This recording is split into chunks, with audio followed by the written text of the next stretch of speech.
सलामकुम। हाँ जी यूट्यूब वाले भराओ क्या हाल चाल है। उम्मीद है सारे भरा ठीक हो। सना साने भरावां ने शौक भी अच्छा जा रहा उसी।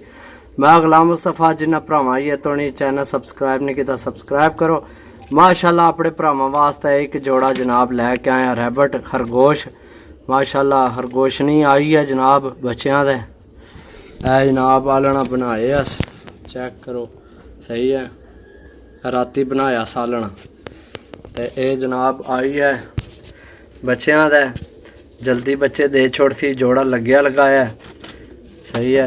एक सूइयां अखां विच है एक कालियां अखां विच बहुत अच्छा जोड़ा है। सूइयां अखां वाला नार है दूसरी मादी है। जिस भरा जनाब लैने हो रबता कर सकने हो। रबता नंबर है 0325 52 40 630। मिल अगली वीडियो तब तक इजाज़त दो। अल्लाह सोने ने वाला अल्लाह।